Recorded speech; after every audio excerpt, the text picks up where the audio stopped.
กับบ่ได้คุ้นคือเก่าเลยแต่เก่าเขาซ้ำนี้ก็มันยังบ่ดีเนี่ยนี่เด้สังเกตเบิ่งน้ามันเบื้องนี้เนาะอยากขาวๆ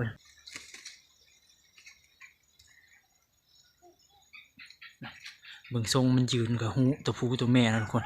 ตัวแม่เลยกับมันอยากได้นกกะอดใจรอเนาะว่าเขาฝากค้ามฝากได้ตอนไหนเขาจึงแจ้งบอก FC ทุกคนกราบสบายดี FC หมดทุกคนเนาะนี่ก็สิพาไปเบิ่งนกโตครับทุกคนเอามาเลยนะแต่ว่ามันแห่ทุกคนอายเขาไปประมาณ3 มื้อเอาไปต่อยันป่าอยู่ป่าหลายมันแห่เอาแห่น้อยหนึ่งทุกคนบ่นั้นคือเก่าเนาะมันบ่เชื่องบ่คุ้นคือเก่าแล้วมันบ่อยากคุ้นคือเก่ามันอยากเอาแห่อยู่น้อยหนึ่งเปลี่ยนจากเก่ามันไป3 มื้อเอามาส่งมื้อซื่นนะทุกคนให้เอามาส่งมื้อซื่นนั่นก็อากาศก็คือฝนที่ตกนี่มีแดดทุกคนให้เบิ่งอากาศมัวๆเป็นอันนี้อยู่แต่นกเฮาบ่ได้ไปเกาะอยู่ทางเนาะป่าหลังบ้านบ่ได้เอาไปมื้อนี้นะความลมแห้งนกมือใดลมแห้งนี่นกป่าบ่มาทุกคนแต่กานกตัวนั้นก็เกาะอยู่พุ่นแหละวันเก่าพุ่นห้องดีเลยตัวนั้นนะห้องดีแต่เสียดายมันกับบุมีคนนั่นแหละเนาะคนห่างก็ห่างแต่ก็FC หลายคนอยากได้อยู่อยากได้ก็เอาให้ฟรีเนาะทุกคนแต่คะแนนเต็มมาเอาบุมีค่าบุมีอันนั้นเงินไปฝากให้เนาะแบบออกไปฝากอยู่นอกให้นะบุมี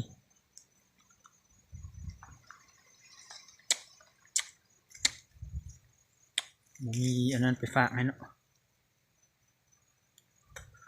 แกน FC ฝั่งไทยเนี่ยยังฝากให้บ่ได้ทุกคนก็ขอบใจที่ FC ทุกคนเนาะอยากได้นกเนาะสนใจนกเฮาเนาะกินมักเดือยทุกคนมักเดือยหินป่าเดือยหิน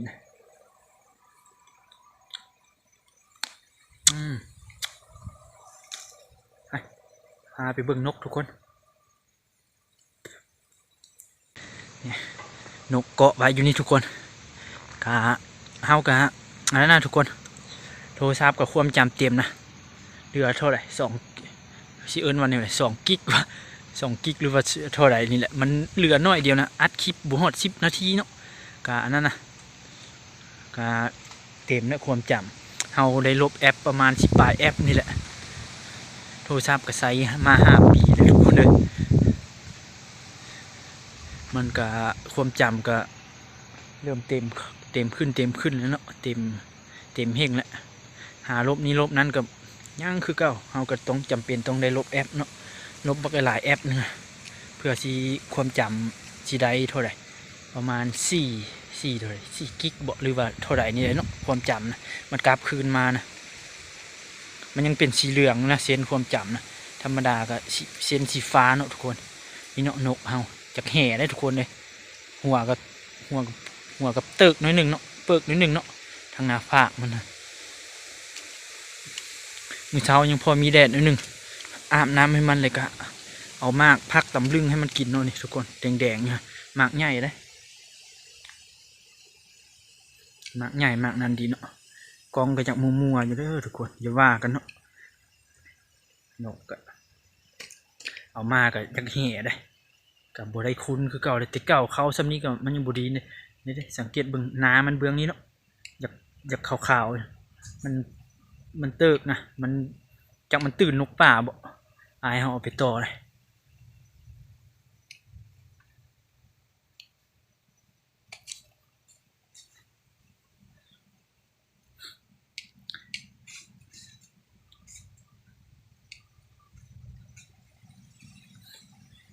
มันก็กินอันนั้นหลายเติบเลยใช่ทุกคนหาเกาให้วังเสานี่เนาะเดี๋ยวกินมดครึ่งหนึ่งเลยได้มากกินมดครึ่งหนึ่งเลย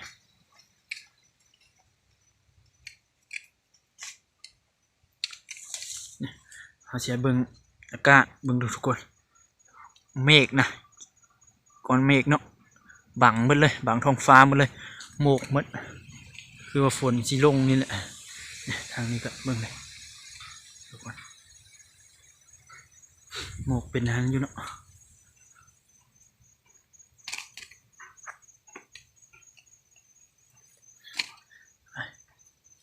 เกาะไว้อยู่นี่กับย่านตัวแมวเลยทุกคน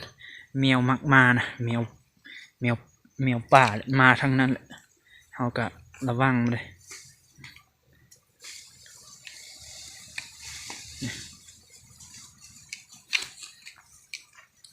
เนี่ยบางกกมักผักตำลึงเนาะทุกคนเนาะผักตำลึงเนี่ยคือมันก็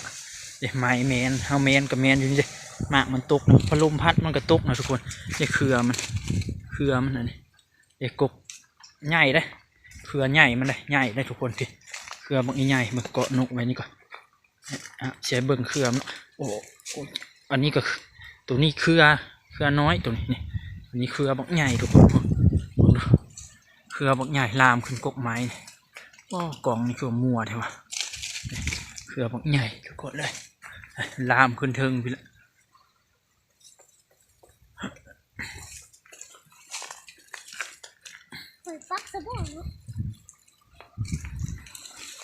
กับนี้เครือหนึ่งอยู่นี่ทุกคนนี่ขึ้นกเกศนาเนาะขึ้นกหมกพุกเนาะหมกพุก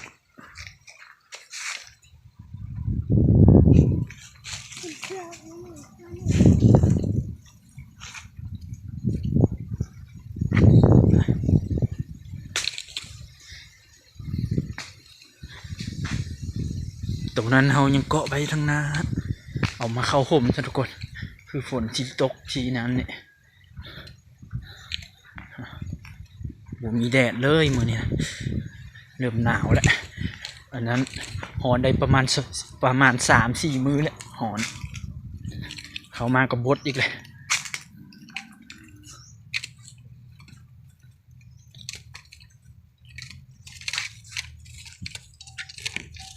เอาเลยเห็นนกตัวนั้นเลยเริ่มแวกเสร็จแล้วเกาะก่อน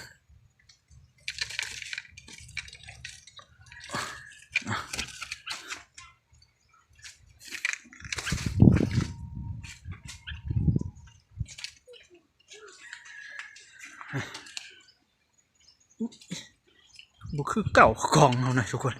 กะอดเบิ่งไปก่อนเนาะทุกคนเนาะบุมีงบบุมีงบ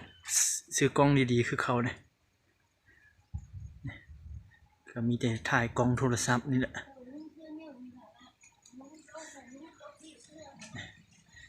เอามาเกอนกตัวนี้โอ้นกตัวนี้ก็มาพักตำลึงทุกคนเอามาให้มัน2เนาะ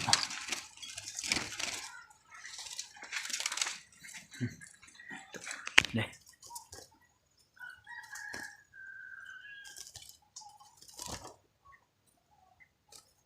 มัน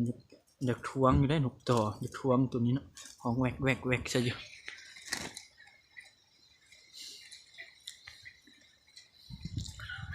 ความห้องสีห้องดีทุกคนเลยแต่ว่าเสียน้ำแห่กับขนปีกกับขนหางตัวนี้แต่ว่าผลงานก็เป็นนกต่อก็มีผลงานแล้ว2 แต้มแล้ว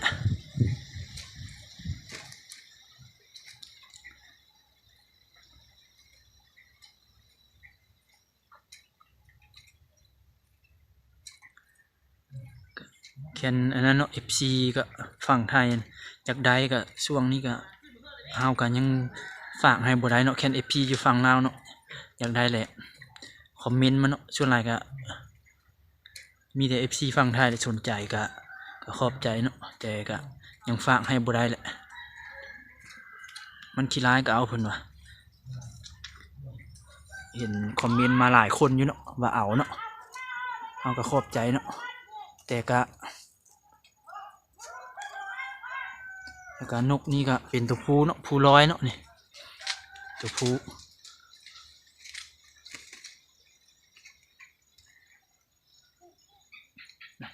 เบิ่งทรงมันยืนกับหูตัวผู้ตัวแม่นะทุกคน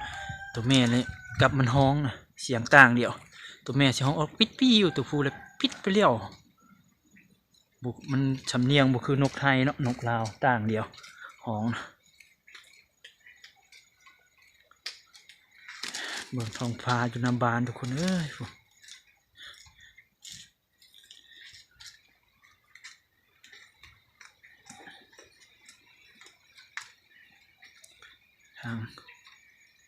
จะมันเป็นน้ำอากาศหรือเป็นน้ำกรองเนาะเบิ่งคือมัวๆอยู่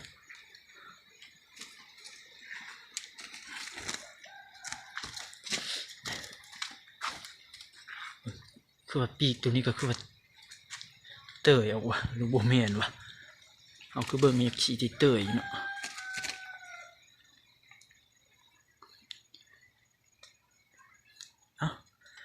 คลิปนี้ก็ฝาก FC ทุกคนเนาะที่เข้ามาเบิ่ง FC ใหม่ FC เก่าแหละก็ฝากกดไลค์กดแชร์เนาะทุกคนซับสไครต์ใน FC ใหม่ก็เนาะเข้ามาเบิ่งเนาะก็อยากได้นกก็อดใจรอเนาะว่าเขาฝากค้ามฝากได้ตอนไหนเขาจึงแจ้งบอก FC ทุกคนนั่นแหละทุกคนนกช่วงนี้ฮันปะไว้อยู่เฮือนทีมงานเฮาบ่อยากเอามาเลี้ยงแถวอยู่เฮาเพราะว่ามีแมวกลางคืนแมวมาจกกินเอาเลยบ่เอามาเนาะทุกคนเนาะ